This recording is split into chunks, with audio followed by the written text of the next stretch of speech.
All right, Shalom. I'd like to start off by saying, Kal Halayim La Yahweh, Ba'ashem Yahweh Shai, Ba'ashem Harakak Radash Ma'amah. Double honors to the elder apostles of the great millstone and my elder Heroin as well. Salutation to the Akim that are pushing the truth and sincerity and truth. And peace and blessing to the men, women, and children that believe in the name of Yahweh Shai. All right, I'm connected on by Yashar on the lines of the Yashar camp. This is going to be a kind of a continuation of what was spoken on last Saturday in camp, going into the light. The elder Harold Juan and I had a conversation. We were just talking about how, the sun lighted the earth, but there's a spiritual light in the heavens that light the spiritual realm. Roughly paraphrasing the conversation we were having. And, and I was going to work a few mornings later. When I was driving, I was looking how piercing, this is like 7 a.m., how piercing the sun is and the rays coming through the clouds. And, and it lights the whole earth. But everything has a physical side and a spiritual side, and like the elder said in his recent lesson, the spiritual side is more physical than this realm that we're in. We just don't know. We just haven't really tapped into it yet. When the new body, we're gonna be able to ultimately tap it. We're gonna understand everything, all right, and we're gonna be able to feel everything and understand the meaning behind everything. All right, but there's something that fuels, just like how the sun causes the trees to grow. How do we grow spiritually? Through that light of Yahweh Shemel. So it was a beautiful conversation I was having with the elder. He went into more detail, but you know what I'm saying. Lord willing, he does a lesson talking, speaking on that. But as he's done in the past, but we're not going to go in there. So I just want to touch on it a little bit, just like from the spiritual aspect of it, and Lord willing, this lesson is edifying and serves the purpose for the hopeful elect, the ones that truly believe in the name of Yahweh Shemel Shai. All right. So we're in a dark place. Yea, do I walk through a valley of the shadow of death. All right. Which is America. But a light was sent unto the elect, and that light is going to lead them to Yahweh Shemel Shai. Lead us to Yahweh Shemel Shai. All right. That's the beautiful part about it. Being led. All right. So what I want to get first is John chapter 1 verse 1. It says, "In the beginning was the Word, and the Word was with power. It was with the powers, and the Word was a power." All right. All right. Slack verse 3 again. John chapter 1 verse 3 again. It says, "All things were made by Him, and without Him was not anything made that was made." Right. All things were created by Yahweh Shai, man. All right. Yahweh gave the blueprints and put it in his mind to do the things, all right, according to his will. Yahweh gave Yahweh Shai the blueprints to do things according to his will. Okay? So it's Yahweh Shai is a spitting image of the invisible power of Yahweh. All right? There's a like my dad recently passed, right? And I was at my friend's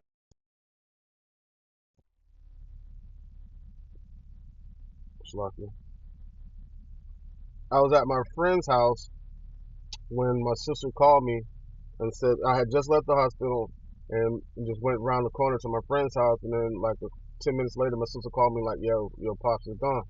Right? So my friend's looking at me. She's like, "Oh man," she started crying. I'm like, "Why are you crying?" She like, she said she felt like she knew him, and my response instantly was like, "If you know me, then you know my father." And it just hit me. If we know Yahweh Shai, we know this, but when things like this happen here on the earth, that's relevant to the spiritual things that are written in the scriptures. Those are spiritual encounters that light bulbs go off in our head to really give us an understanding of our existence and our part and our role in what's to come. Right? And me hearing myself say that is when I heard Yahweh Shai say it, speaking about Yahweh, you know. So to think about it like that, why? Because a lot of people say I'm the spitting image of my dad, right? We have like minds. I came out from him. Same thing that is Yahweh Shai, who is the image of the invisible power. He's the image of that light, light. All right. This is Colossians chapter 1,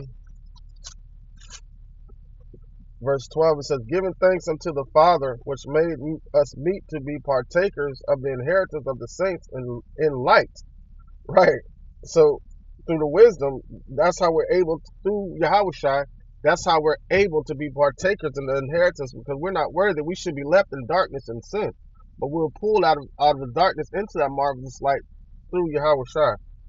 It says 13, who hath delivered us from the power of darkness and hath translated us into the kingdom of his dear Son, in whom we have redemption through his blood, even the forgiveness of sins. So that's the darkness right there.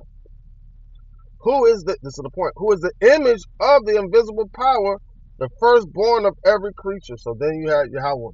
You had him create Yahweh Shai, right? And he spoke all this into existence, right? The core of everything is sound, right? I'm not going to go too much deeper into that, but it says, so who is the image of the invisible power, all right? Firstborn of every creature. All right, for in him were all things created that were in heaven and that were in the earth, visible and invisible, whether they be thrones or dominions or principalities or powers. All things were created by him for him. All right, so all things were created by Yahweh Shai for him. But Yahweh gave him the blueprint of how he wanted it to be created. We're still in the process of creating right now as we speak. Of creation right now as we speak.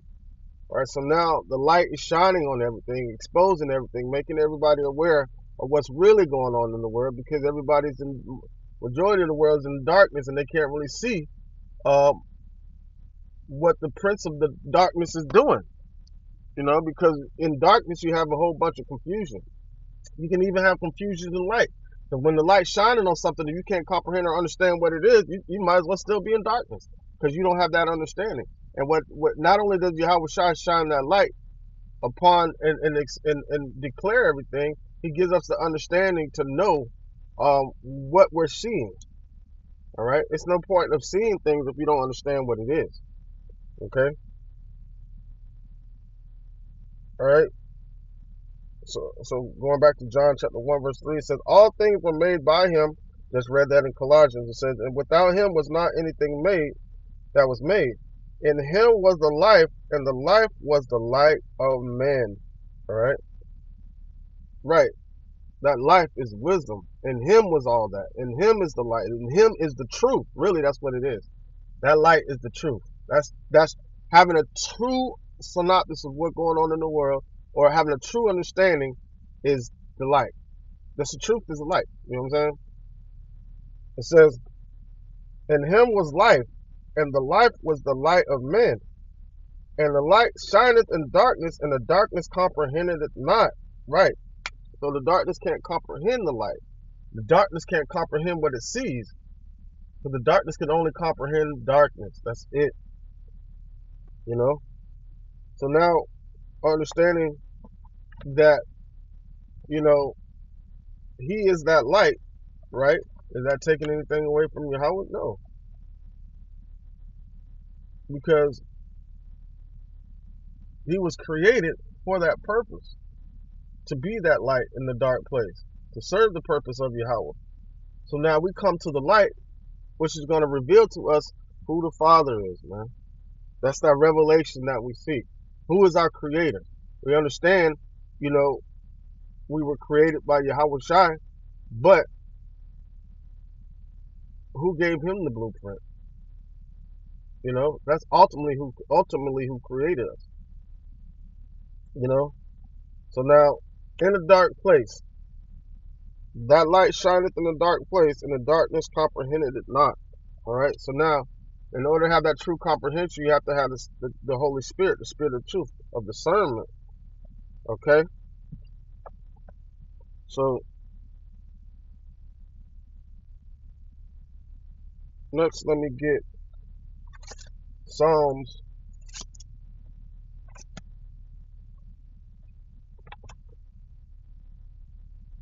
117.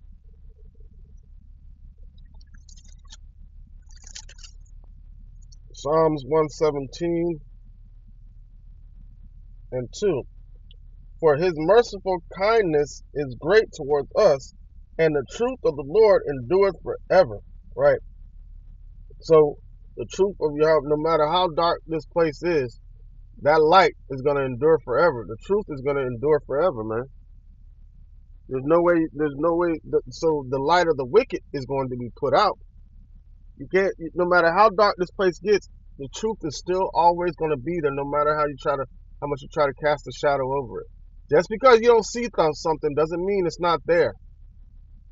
All you have to do is turn the light on to see it, and it'll be right in front of your face.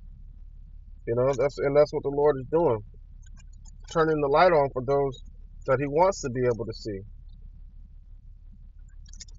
In Psalm chapter 60, verse 4, it says, "Thou hast given a banner to them that fear Thee, that it may be displayed because of the truth," man. All right, and that banner that we hold up on a high mountain is the Yahweh Shai. That's that true light. That's what's going to shine over everything. That's what's going to reveal what needs to be revealed. That's what's going to give you the spirit of prophecy. That's what's going to give you the spirit of hearing. All those things that were given unto Him by Yahweh, He's given them to us, His elect, and that's the truth. All right.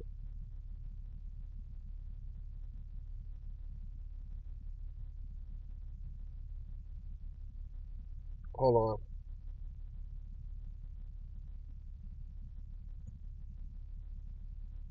I thought it might have been some more in there. All right. Right. Okay. That scripture I want to get into is John 17 and 17, because even though there's light on the earth, it's still darkness here, right? So there's going to be a separation from the light and the darkness. John 17 and 17, it says, let me start at 16. It says, no, start off at 14. This is John 17 and 14. It says, "I have given them thy word, and the world hated them because they are not of the world." Right? That's that separation between light and darkness. So He set good against evil and evil against good. That's in Sirach. Matter of fact, let me get it. So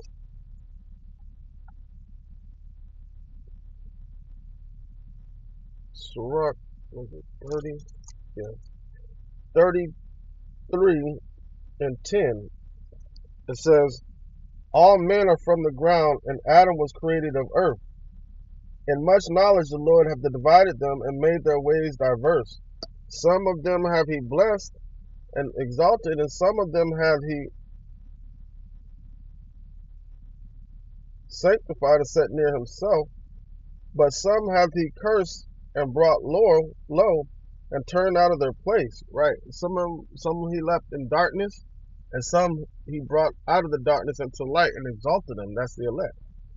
It says, "As clay is in the potter's hand to fashion it as his pleasure, so is man in the hands of him that made him, to render them as liking him best. Good is set against evil, life against death." All right, and so is the godly against the sinner, and the sinner against the godly. All right, so that's light against darkness. That's ultimately what that is. So the Lord is doing the separation. This is back in John 17 and 14. It says, "I have given thy word, and the world have hated them because they are not of the world." Right? We're not of darkness, so that's why we're being hated. Um, the elder just did a video. Uh, it says, "How are they lifted up? How are they risen up that oppress me?" Roughly paraphrasing. Right? So that's that distinct separation that Yahweh has: the light against darkness, man, good against evil, the sinner against the godly, His elect against vanity. Because it says, "Let the multitude perish that were born in vain, and let my great be kept." All right? It says, "Even as I am not of the world, I pray not that thou shouldest take them out of the world, but thou should keep them from the evil." Right? Right? Keep them from the evil, protect them. All right? Through the light, through the wisdom. You know? So that's that distinct separation. And the ones that have that light are going to have that tawah, exemption from judgment, man.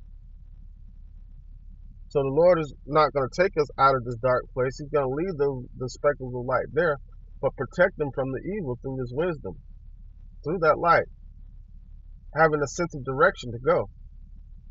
Okay? So the Lord doesn't want to take the light off the earth. Well, he's gonna take it off the earth and reform the light and place it right back on the earth. But at that time, it's gonna always be daytime, meaning there's never gonna be any confusion on the earth again. The sun will never go down. There will never be nighttime in this place again. Meaning it's still gonna have the solar system doing the cycle like day and night, but meaning spiritually, our minds are never gonna be darkened again. All right. Verse 16, it says, "They are not of the world, even as I am not of the world. Sanctify them through thy truth. Thy word is truth," man. That's the sanctification and separation. Distinct separation between the elect and the wicked of this place. All right. Let's get Psalms 25:5. And it says, lead me in thy truth, and teach me, for thou art the power of my salvation. On thee do I wait all the day. Right. We wait on that light to shine upon us. We're being led by the truth. We're being led by the light. That's the path that we're being led by through Yahweh by Shem Yahweh Shai. So we're being separated, right, from the darkness, and with the light that we're given, we walk in the direction of the true light, Yahweh Shai, which is bringing us to he is bringing us to Yahweh, man. All right, so let's get Psalm 15:2, and it says, "He that walketh uprightly and worketh righteousness and speaketh the truth in his heart, he that hold on, let me start at verse 1. It says, Lord, who shall abide in thy tabernacle, or who shall dwell in thy holy hill?" Man, who gonna dwell? It says, "Woe to the inhabitants of the earth and those that dwell therein." Matter of fact, let me get it.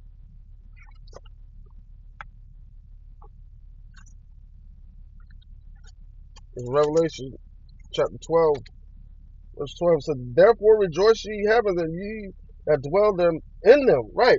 It says, "Who shall abide in the tabernacle?" All right. "Who shall dwell in thy holy hill?" It says, all right, we already know the holy angels are up there, but spiritually we're up there with them. But we're physically down here on the earth, and they're up there rooting us on. But our resting place is in Yahweh by Shem Yahweh Shai. That's where we dwell, even though we're physically here on this earth. All right. It says, "Woe to them," or says Revelation 12:12. It says, "Therefore rejoice, ye heavens, and ye that dwell in them." Right. "Woe to the inhabitants of the earth and of the sea, for the devil has come down unto you, having great wrath, because he knows he has but a short time." So he can bring ultimate darkness to this place. All right, so back to Psalm 15:1, it says, "Lord Yahweh, who shall abide in thy tabernacle? Who shall dwell in thy holy hill?" All right, here's the answer. It says, "He that walketh uprightly and worketh righteousness and speaketh the truth in his heart," man. So our mind speaks the truth of Yahweh by Shem Yahweh Shai. Those are the ones that are going to be driven and be counseled and be directed and be instructed by Yahweh by Shem Yahweh Shai, which is the true light. All right, in this extremely dark place. Okay, let me get Exodus chapter 18, and this is a situation where Moses' father-in-law was seeing how Moses was trying to do everything because he was the only one that had the pure wisdom, right? So, but so let me just get it real quick. All right, this is Exodus 18 and 19, and it says, "Hearken unto my voice, I will give thee counsel, and Yahweh shall be with thee." All right, so who is the voice we hearken unto now? We hearken unto Yahweh Shai, all right, for Yahweh to be with us. It says, "Be thou for the people to Godward, that thou mayest bring the cause is unto the people, and not God what means to be like judges or counsels to the people, meaning or saviors or deliverers or you know what I'm saying? Like a doorway, a counselor, leading people to the light or giving them the light. It says that thou mayest bring the causes to Yahweh, and thou shalt teach them ordinances and laws, and shalt show them the way wherein they must walk, and the walk that they must do, man. And that's what, and we're instructed by the light to pass, to reflect that light, to bend that light, right? As it shines to us, we bend it, and it just like a prism, and it, you know what I'm saying? And that's what each brother that's in this truth does. It becomes a part of that light. Well, it is the light. It is a part of the light, and it reflects, boom, boom, boom, and it shines and lights up the whole room. All right. So that's what we are to do, is to teach the people. All right. Verse 21. It says, "Moreover, thou shalt provide out of all the people able men, such as fear Yahweh, men of truth, hating covetousness, and place such over them to be rulers of thousands, and rulers of hundreds, rulers of fifties, and rulers of tens." All right. So right, you know, and that's starting with the elder apostles all the way down. Everybody has their place, their lot.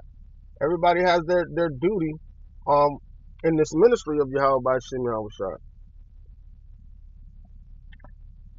So just like it says, let your light shine before men.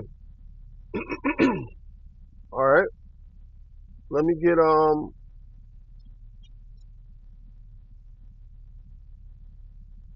As a matter of fact, I'm gonna pause it right there. There's a couple more scriptures came to mind. I'm gonna write them down, and I'm gonna come in with a part two. All right. Shalom.